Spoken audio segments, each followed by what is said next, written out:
Olá, amados, paz bem, eu sou Melquisedeque e estou aqui para os comentários da lição desta semana. Lições bíblicas da editora CPAD Classe de Jovens, quarto trimestre de 2023. Nesse trimestre, nós estamos falando sobre fé. E a lição de hoje, a lição de número 4, tem como tema a fé cristã e o conhecimento científico. Eu confesso para vocês que essa é uma das lições mais complicadas que nós temos, mas pela graça de Deus, na medida do possível, nós iremos conversarmos sobre o tema dessa lição. Lembrando que você, sendo um assinante do ebdenfoco.com, você terá os slides da revista CPAD 100% baseado na revista, com imagem de qualidade e prontos para serem usados.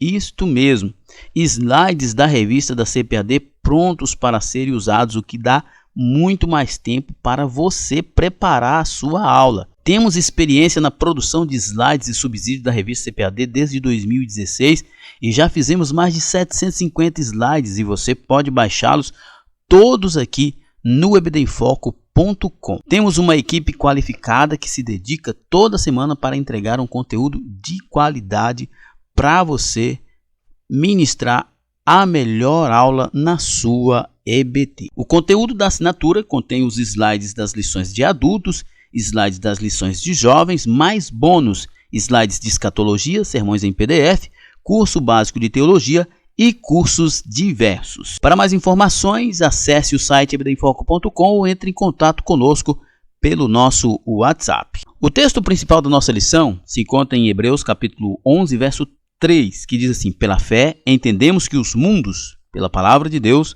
foram criados de maneira que aquilo que se vê não foi feito daquilo que é aparente.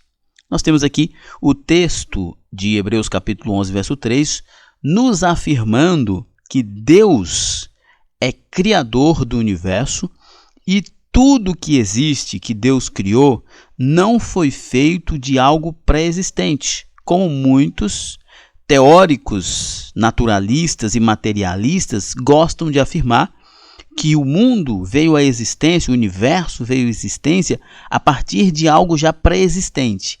Mas o texto aqui nos diz que a palavra de Deus criou todas as coisas e aquilo que se vê foi feito de algo que não é aparente, ou seja, foi feito do nada. O resumo da lição nos diz: a fé cristã não é contrária ao saber, ao avanço científico. Entretanto, não podemos aceitar nenhuma teoria ou conceito que tenha a finalidade de desacreditar a existência de Deus. Nós estamos estudando na lição de hoje sobre a fé cristã e o conhecimento científico. O conhecimento científico, existe o conhecimento científico e existem as teorias científicas. Os conhecimentos científicos ou conhecimento científico, na sua maioria, eles tendem a afirmar as verdades bíblicas. O que se opõe às verdades bíblicas são as teorias. Teorias como a do Big Bang, teorias da evolução, teorias da origem humana a partir do macaco. Tudo isso são teorias, não são fatos científicos, não são provas científicas. E são estas teorias que se opõem à palavra de Deus. Mas o conhecimento científico, a prova, o fato científico, ele faz confirmar a palavra de Deus. O texto bíblico da lição se encontra nos livros de Isaías, capítulo 44, versos 24 e 25, e também no livro de Romanos, ou na carta do apóstolo Paulo aos Romanos, capítulo 11, versos 33 a 35, dos quais eu não vou me deter por uma questão de tempo, e você com certeza deve sim ter feito um estudo sobre os textos. Nossa introdução. É comum ouvir entre os crentes que o avanço da ciência pode causar danos à fé cristã e que não há espaço para a ciência dentro das escrituras sagradas. Entretanto, veremos nesta lição que a ciência e a fé não são inimigas. A Igreja do Senhor, desde o seu nascedouro, jamais foi contrária ao avanço científico, ao conhecimento e ao saber. Com o invento do alemão Gutenberg, por exemplo, várias Bíblias e livros puderam ser impressos, tornando a palavra de Deus mais acessível ao povo, e isso é ciência.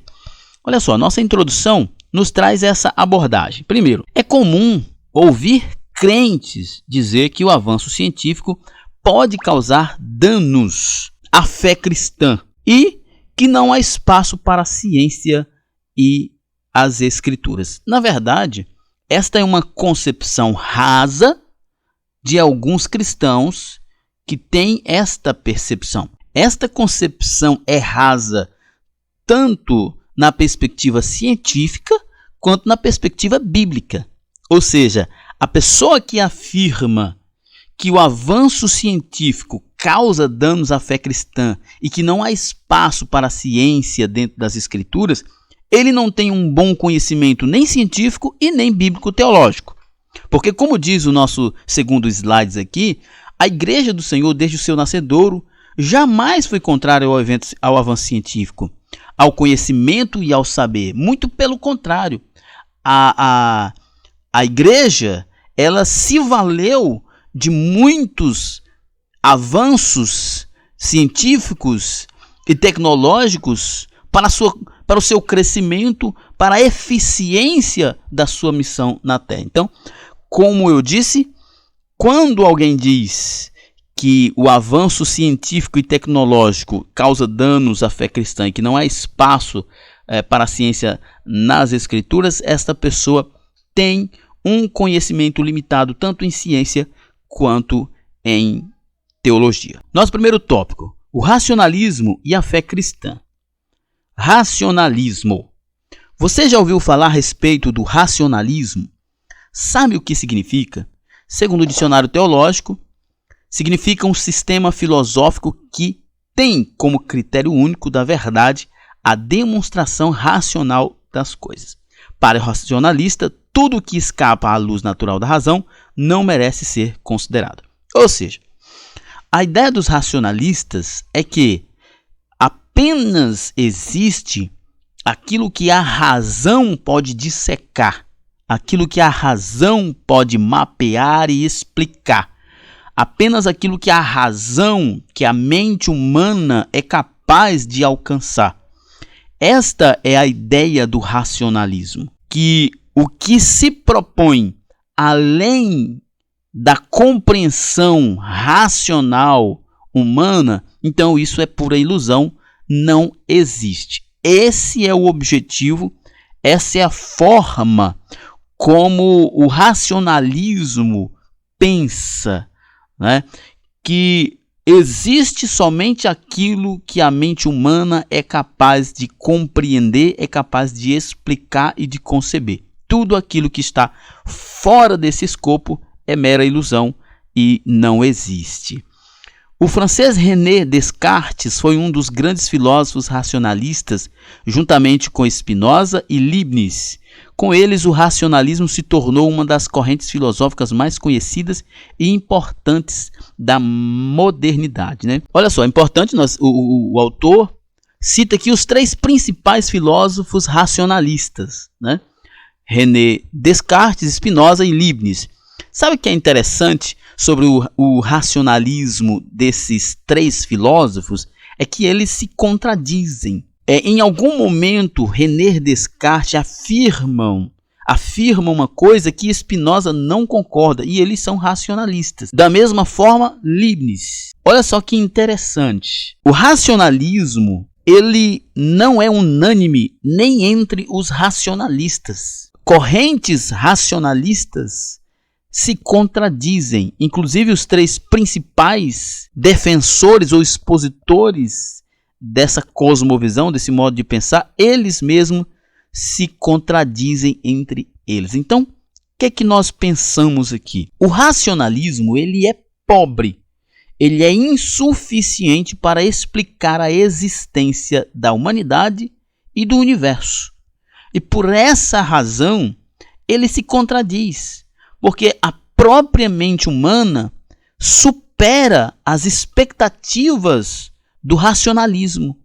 É por isso que ele se contradiz, porque até mesmo o ser humano, que é limitado, consegue ultrapassar as expectativas do racionalismo e então gera certas contradições. E por esta razão, ele é pobre, é pequeno para esclarecer, para explicar a existência humana e universal. Qual era o seu objetivo? Teorizar o modo de conhecer do homem. Porém, suas teorias só produziram dúvidas. Influenciados pelos seus filósofos, acreditavam que tudo na mente humana não passava de sonhos e ilusões. Descartes tem uma célebre frase que resume bem o seu sistema filosófico. Penso, logo existo. Fica evidente aqui o dualismo entre o corpo e a mente. Qual é a ideia de Descartes ao dizer essa frase? Que se eu não consigo conceber, então é porque não existe. O que Descartes propõe é que se a mente humana não concebe, então não existe. Mas isso não é verdade. Crer ou duvidar. De acordo com os filósofos racionalistas, tudo é questionável e toda investigação científica se inicia com uma dúvida. A imprecisão na pesquisa científica não é algo ruim, mas salutar, pois impulsiona os cientistas a estudarem para obterem uma resposta. Olha só, vamos pensar um pouco aqui nessas afirmações. Primeiro, de acordo com os filósofos racionalistas, tudo é questionável e toda investigação científica se inicia com uma dúvida. Sabe o que é interessante sobre o racionalismo? É que ele se firma em verdades posteriores, né?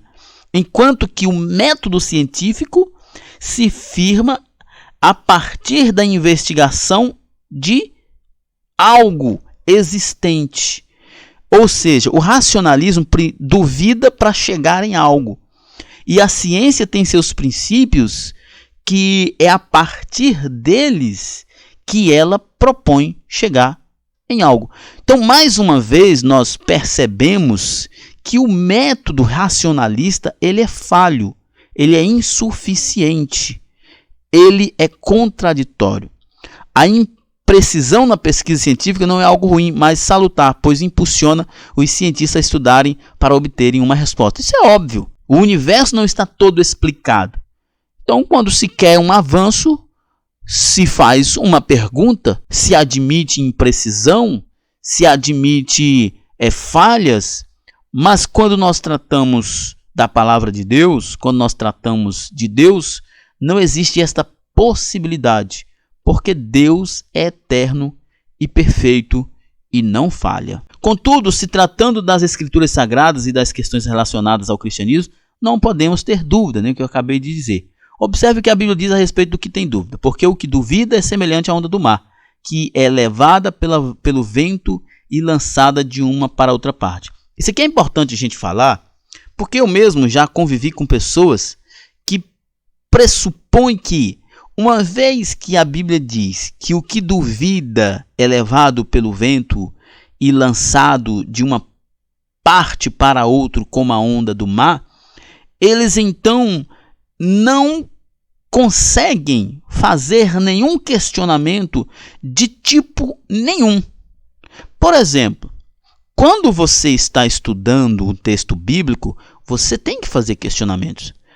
Os questionamentos não são se o texto é realmente palavra de Deus, não são se são realmente inspirados, não são se Deus realmente existe ou não. Mas, quando você está estudando um texto bíblico, você tem que perguntar o texto, questionar o texto, no sentido de que foi isso mesmo que o autor disse? Não houve nenhum problema na tradução, na versão. A palavra usada pelo tradutor, ela atende à necessidade do texto como o original? Essas são perguntas que elas não são problemas. Pelo contrário, uma vez que a Bíblia diz que nós não devemos viver duvidando, é no sentido posicional em relação a Deus e a sua palavra ser ou não a verdade. Nós não podemos estar em dúvida se Deus é fiel, nós não podemos estar em dúvida se Deus é leal, nós não podemos estar em dúvida se Deus é misericordioso, Nós não podemos estar em dúvida se a morte de Cristo na cruz do Calvário é ou não suficiente. Quanto a isso, nós de fato não podemos estar em dúvida, porque senão nós seríamos de fato pessoas desesperadas, sem nenhuma consistência em que crer, em que esperar. Mas quando a Bíblia diz que a pessoa não deve viver na dúvida, não significa que ela não deva olhar para um texto bíblico de forma crítica, usando métodos para melhor compreender o texto. As pessoas geralmente confundem as coisas e geram sérios problemas dentro do contexto local das igrejas, inclusive na perspectiva do que nós estamos estudando, levando a uma comunidade pobre de conhecimento, porque inclusive quantas vezes eu já vi pessoas falarem que não estudava teologia, não lia um livro, porque isso leva ao ateísmo, porque isso leva ao esfriamento espiritual, e viviam vidas oprimidas, porque não se permitem buscar conhecimento. Buscar conhecimento não é ser dominado pela dúvida. Buscar conhecimento é justamente ultrapassar, eliminar a dúvida. Aprender e produzir conhecimento. Deus criou o ser humano e fez dele um ser pensante, criativo, racional.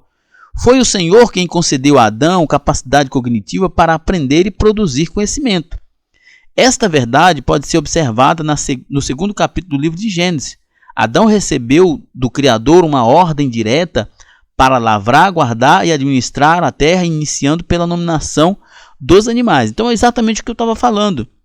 Quando o texto bíblico diz que nós não devemos viver dominado pela dúvida, não significa que o texto esteja proibindo a gente de buscar conhecimento. Não significa que o texto bíblico esteja proibindo a gente de fazer pesquisas, de questionar o texto, de esmiuçar o texto, de pesquisar o texto bíblico, de passar o texto pelo crivo dos métodos históricos de interpretação. Não é isso. Porque, na verdade, quando nós olhamos, e aqui o comentarista está deixando isso bem claro, é o próprio Deus quem dota o homem na criação dessa capacidade cognitiva de pensar, de investigar, de criticar, de duvidar, para poder melhorar. Isso é importante. Todas as vezes que eu tive dúvidas em relação ao Evangelho, em relação a Deus, eu busquei isso na Bíblia, busquei em oração, em comunhão com Deus, e elas foram sanadas. Essas dúvidas foram desaparecendo. O problema é que muitas pessoas vivem dominadas, escravizadas por medos, por dúvidas, porque interpretam textos bíblicos de forma equivocada, como se de fato Deus estivesse proibindo as pessoas de serem inteligentes. E não é isso, pois o próprio Deus criou o homem dotado de cognição, de entendimento, de raciocínio e de sabedoria. Nomear os animais mostra a capacidade cognitiva e criativa de Adão, e certamente o trabalho que ele teve para observar os animais. As Escrituras Sagradas também nos mostram o exemplo de Salomão. Quem fez dele o homem mais inteligente de todos os tempos? O Todo-Poderoso, é óbvio. Uma prova de que ele não é contrário à busca pelo conhecimento. Isso é importante, né? Nós devemos buscar o tempo todo sabedoria. Sabedoria. Ler livros, fazer pesquisas, estudar. Isso não é pecado, minha gente. Isso não é pecado. Muito pelo contrário. Isso é levar a sério o chamado divino. Especialmente nós que somos professores, que somos pregadores, que somos obreiros. Buscar conhecimento, estudar, pesquisar. Isso é levar a sério, é responsabilidade, é honra para com o ministério, porque você está se preparando. Mais uma vez eu repito o que eu disse anteriormente, o conhecimento no universo, ele não está limitado, ele não está encaixotado, que você abre uma caixinha e está tudo ali. Não, é preciso pesquisa, é preciso trabalho, é preciso dedicação, é preciso análise, investigação. Isso não é pecado, isso não é afrontar Deus, não é afrontar a Bíblia. É se aproximar mais de Deus através do conhecimento. Sua sabedoria foi um presente divino, mas não significa que ele não teve que fazer sua parte e se dedicar a pensar e a conhecer. Infelizmente, o conhecimento de Salomão não o impediu de se afastar de Deus. Longe do Senhor, ele declara, porque na muita sabedoria há muito enfado, e o que aumenta em ciência aumenta o trabalho.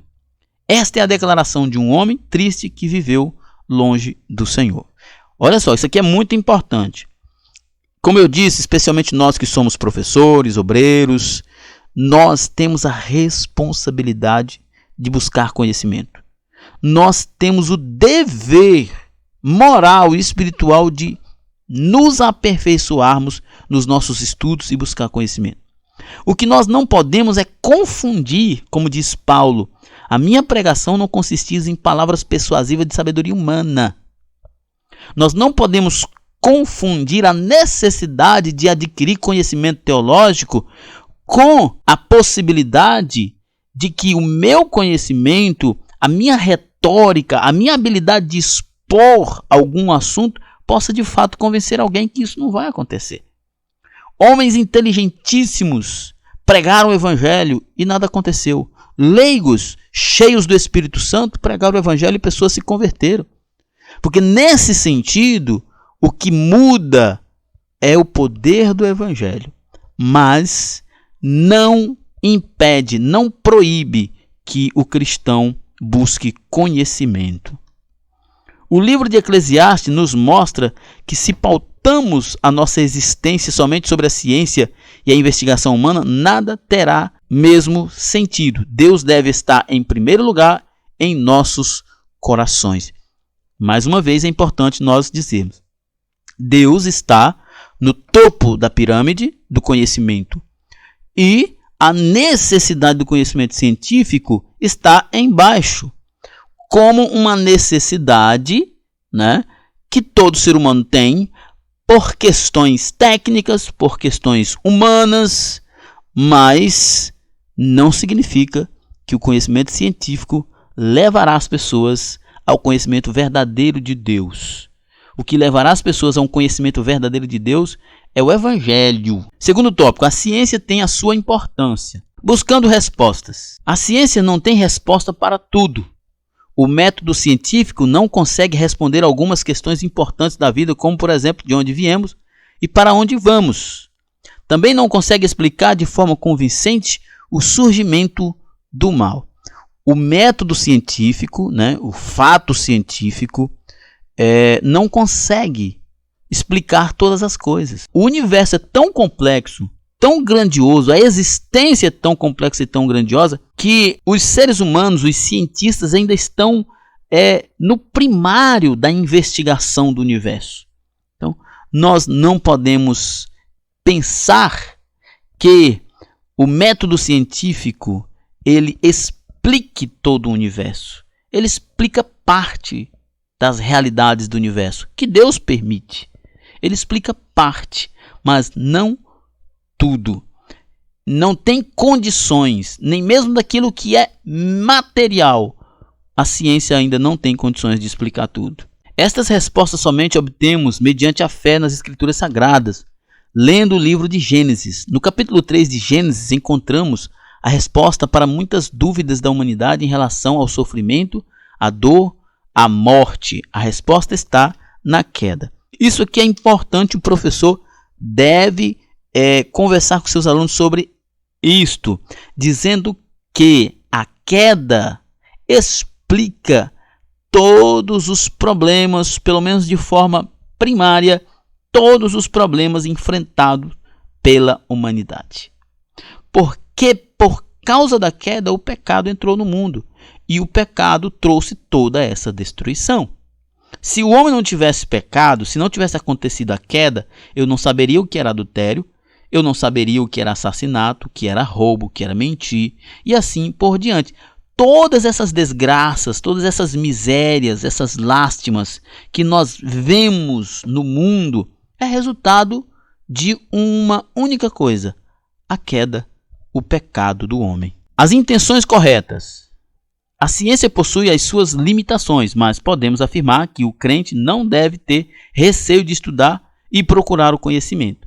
A busca pelo saber é legítima, entretanto, nem sempre as motivações do homem são. Muitos só buscam conhecimento para inflamarem seus egos e desencorajar o crente, né? É aquela questão, né? O cientista, né, que leva a sério a verdadeira ciência, ele não tem problema com a fé em Deus. O problema está nos militantes, nos ativistas do ateísmo, porque eles não só não acreditam, como desenvolvem ideias, desenvolvem teorias e direcionam essas teorias para afetarem as pessoas que acreditam em Deus. Olha só como diz aqui: a busca pelo saber legítimo, entretanto, nem sempre as motivações do homem são. Muitos só buscam o conhecimento para inflamar os seus egos e desencorajar o crente. Ou seja, eles não estão preocupados em obter de fato a verdade, eles estão preocupados em criar argumentos, narrativas, para confundir as pessoas e desvirtuá-las da presença de Deus, do caminho de Deus. Então, é importante, eu gosto até sempre de citar, vocês lembram do Australopithecus lucy, né, aquele fóssil que as pessoas dizem que há evidências, né, estruturais daquele fóssil de que o macaco, né, que estaria dando origem ali na teoria de que o homem veio do macaco, que aquele macaco era bípede, que antes da evolução completa, o macaco já era bípede, então ele esteve nesse estágio. O Australopithecus lucy, ele tem algumas características que podem indicar isso, algumas, mas todo o resto aponta para uma espécie de animal que era quadrúpede. Aí eu pergunto você, como que esse fóssil está montado no museu? Se eu não estou enganado, é o Museu de Paris. Como que esse fóssil está montado? Em 4 patas, já que a maioria das evidências apontam que ele andava em 4 patas? Ou em 2 pernas, como um ser humano, apesar de que os aspectos que apontam isso sejam mínimos?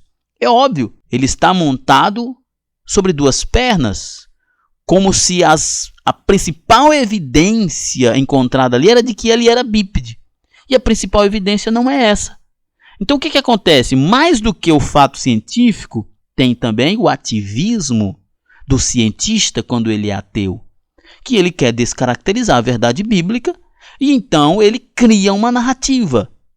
Nós precisamos ter cuidado.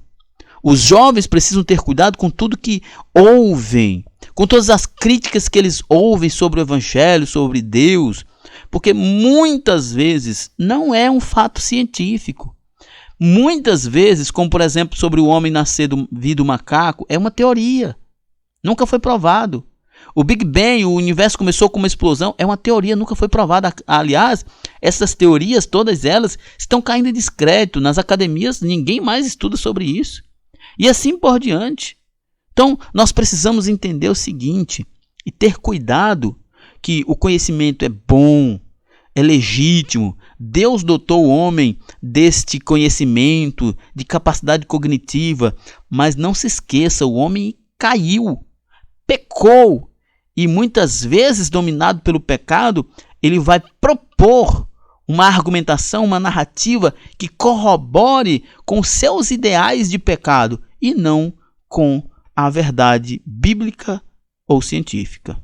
Paulo, escrevendo aos Coríntios, afirmou que o conhecimento de alguns os tornava inchados, orgulhosos e sem amor.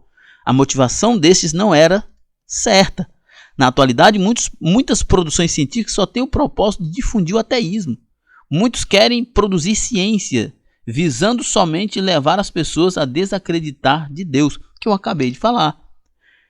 Não é a realidade científica muitas vezes. Às vezes é só o desejo do coração pervertido, corrupto de um cientista ateu.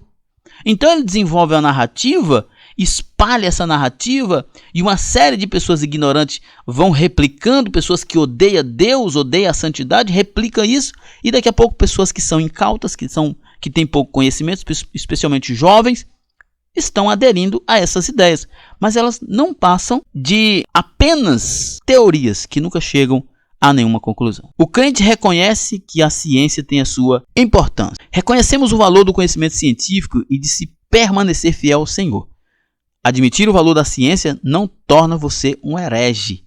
Observe o que nos dizem Charles Colson e Nancy Pearcey em sua obra E Agora Como Viveremos.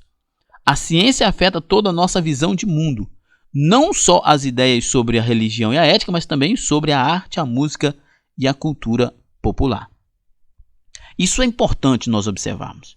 E é importante o professor conversar com seus alunos. Tudo que nós vemos nos livros, no cinema, na TV, nas séries, o problema é que ela nem sempre está baseada em fatos científicos concretos, mas na perspectiva do cientista.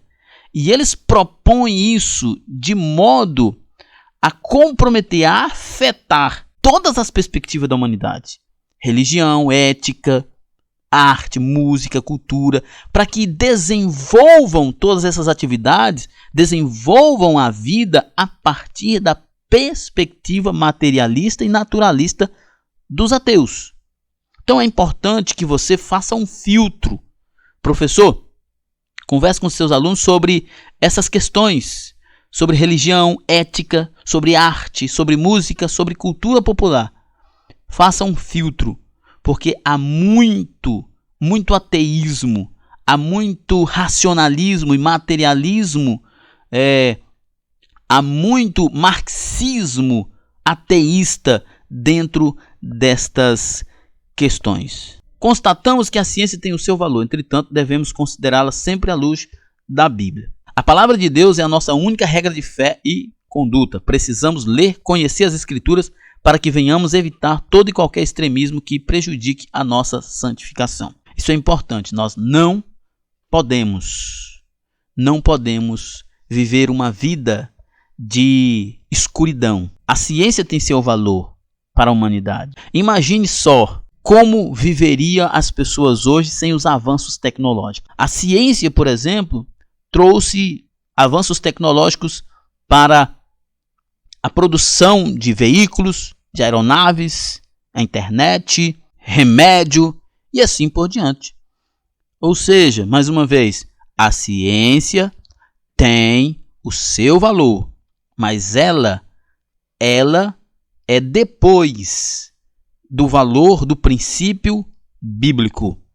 A Bíblia, ela é quem dá a última palavra. Terceiro tópico, a ciência e a fé cristã. A mente humana. A neurociência pode nos mostrar como funciona o nosso cérebro e o que ocorre em nossas células cerebrais durante o nosso aprendizado. No entanto, não pode impedir que o ser humano tenha pensamentos perversos e nem que esteja imune às doenças mentais. A ciência pode mapear o nosso cérebro e até nos apresentar como ele funciona. Por exemplo, como o comentarista diz aqui, a ciência, a neurociência, pode mapear o nosso cérebro, pode mapear os nossos pensamentos, mas ela não pode impedir ou não pode.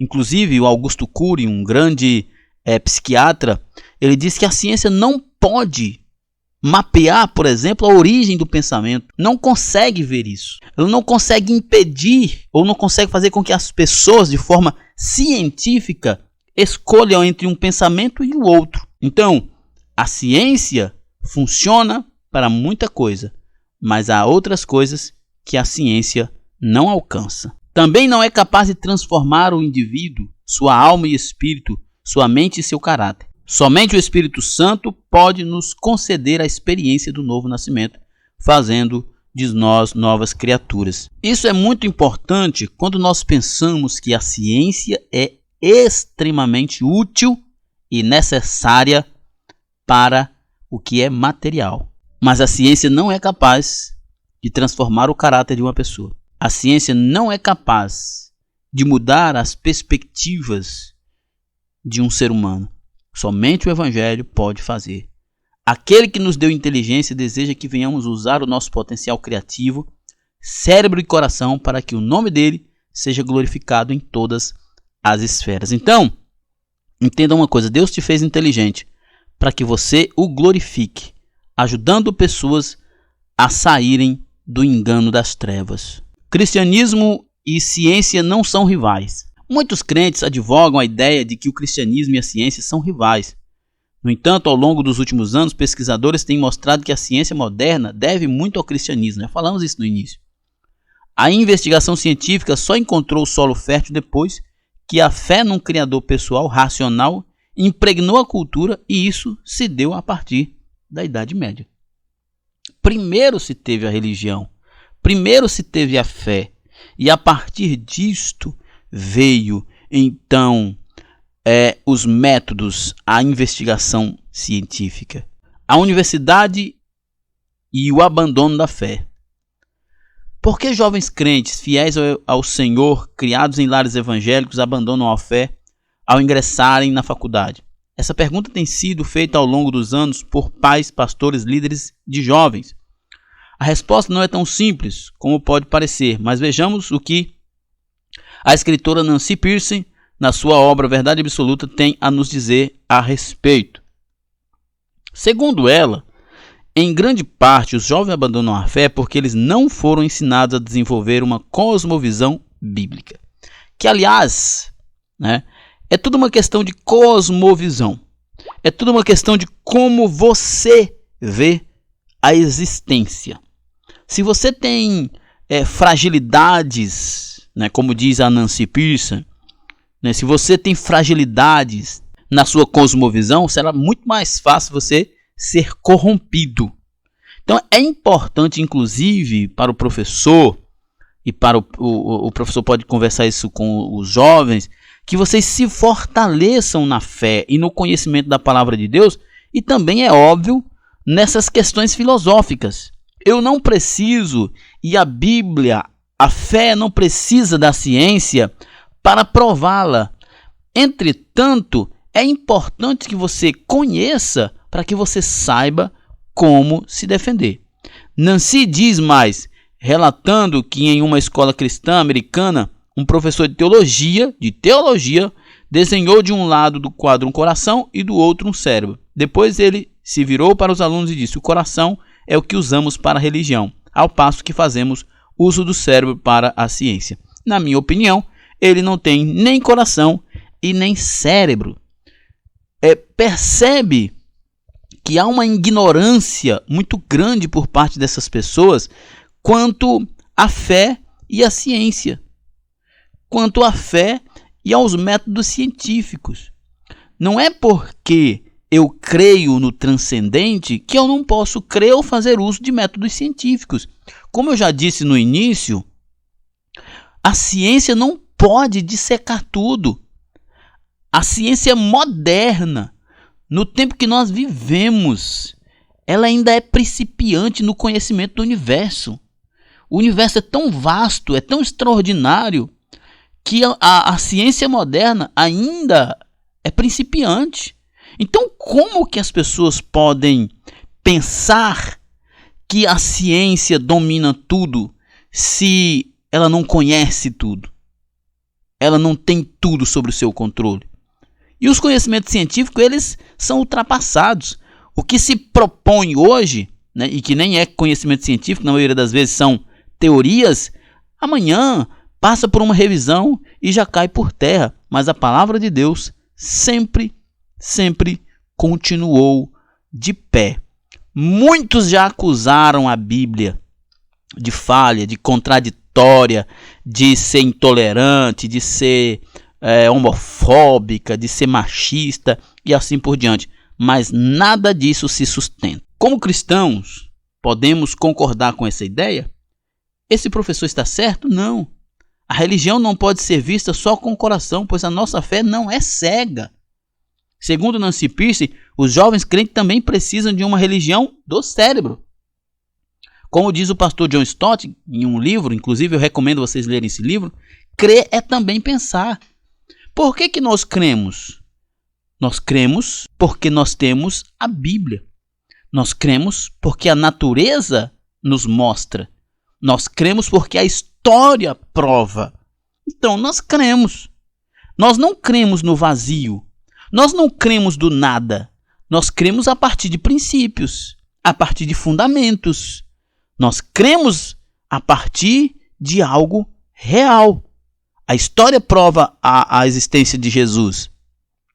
A Bíblia prova a existência de Deus. A natureza prova a existência de Deus. Então, nós não cremos no vazio. As pessoas pensam que a fé não pode ter argumentos científicos. Não, a fé não é um tiro no escuro. Nós não acreditamos, nós não cremos no nada. Nós cremos a partir de uma verdade que é Cristo. Tal verdade nos mostra que você precisa conhecer as Escrituras para desenvolver uma cosmovisão cristã que vai ajudá-los a fazer a crítica correta das muitas ideologias, filosofias e ideias contrárias à nossa fé que você vai enfrentar na sua vida acadêmica e no mercado de trabalho. Racionalismo, materialismo, gnosticismo, ateísmo, iluminismo, quem mais? Naturalismo e assim por diante. Evolucionismo, especialmente, marxismo, são todos ideologias que não querem admitir a existência de Deus. Nancy, uma mente brilhante do nosso tempo, também afirma que educar os jovens a desenvolver uma mente cristã já não é uma opção.